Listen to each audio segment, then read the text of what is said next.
Perolehan sementara 74,51% suara masuk ke Partai Solidaritas Indonesia, sementara mendapatkan suara 2,61%. Sedangkan berdasarkan hasil hitung suara KPU masih berada di kisaran 2,61%. Sedangkan berdasarkan hitung cepat Litbang Kompas, suara PSI sebesar 2,81. Mengapa Jokowi efek tidak mampu mendongkrak suara PSI? Untuk mendiskusikannya sudah ada pengamat politik Adi Prayitno sore ini. Selamat sore Mas Adi. Hasil sementara suara ya Mas Adi, ini hasil sementara suara PSI di KPU masih di kisaran 2,61%. Perspektif Anda, apakah ini bisa dikatakan Jokowi efek ini belum memberikan efek ke PSI?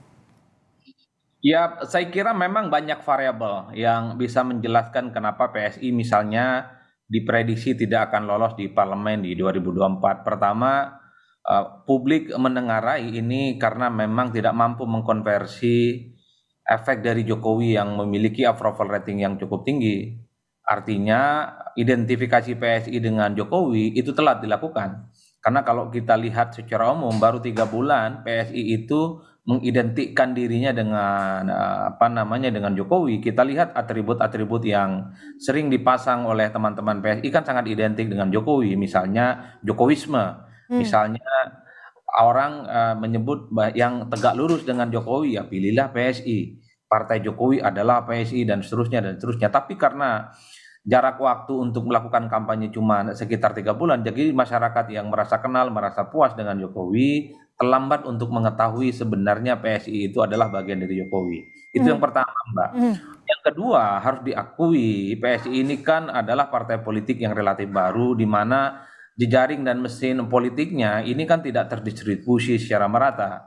Kalau mau jujur sebenarnya mesin politik PSI ini kan hanya ada di perkotaan, tapi di desa-desa nyaris tidak pernah ditemukan mesin-mesin politik yang bisa dikapitalisasi sebagai upaya untuk memenangkan PSI lolos ke parlemen. Termasuk yang ketiga kalau mau disebutkan, nyaris tidak ada figur-figur kunci yang dominan di mana PSI ini mampu menjadi magnet ya. Karena apapun judulnya, kalau bicara tentang caleg, ya tentu ada figur-figur kunci yang mestinya dimobilisasi dan itu semua di bagian dari insentif politik elektoral. Ada faedah-faedah yang didapatkan dari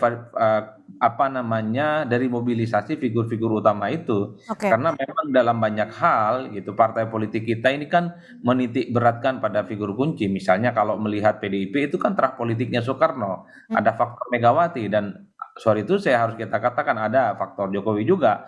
Kalau misalnya melihat Gerindra itu pasti ada faktor yang namanya Pak Prabowo Subianto.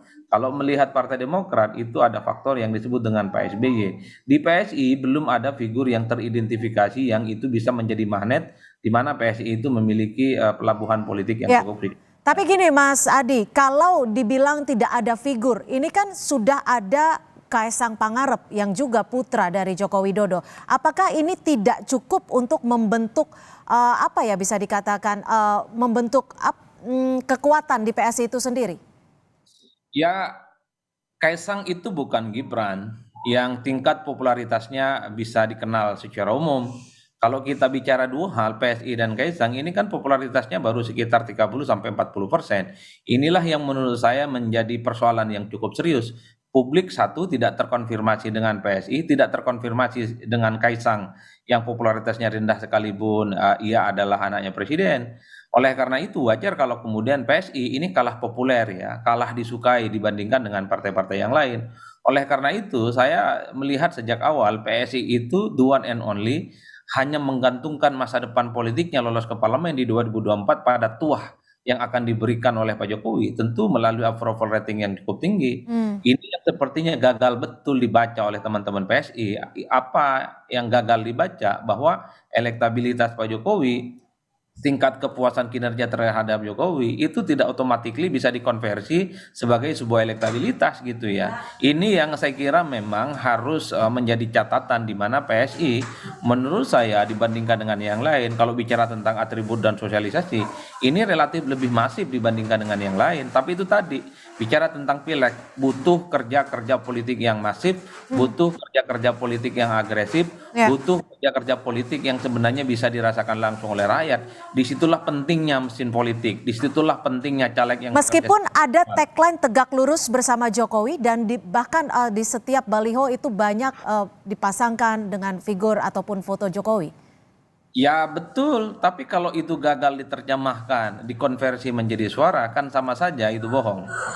Betul bahwa misalnya PSI itu sangat mengidentifikasi sebagai Jokowi, tapi kalau masyarakat gagal misalnya menangkap Jokowi ke PSI atau Jokowi mengendorse PSI, saya kira itu tidak akan mendapatkan berkah elektoral. Oleh Oke. karena itu, masa kampanye yang 3 bulan menurut saya waktu yang cukup pendek bagi masyarakat untuk mengetahui kemana sebenarnya pilihan politik Jokowi untuk pileg, apalagi pada saat yang bersamaan 2024 ini kan ekspos pemberitaan, ekspos kampanye politik ini memang cukup berat kepada Pilpres dibandingkan dengan pileg. Oleh karena itu PSI mestinya belajar banyak kepada partai-partai besar terutama Golkar ya, di mana salah satu anatomi kekuatan politik mereka itu bukan pada figur sentral, Hmm. tapi anatomi kekuatan politik mereka itu terletak pada kerja-kerja caleg. Jadi tidak mengherankan kalau setiap pileg Golkar khususnya di 2024 ini kan naik secara signifikan, mengungguli partai-partai yang lain termasuk mengungguli Gerindra. Ya itulah karena itu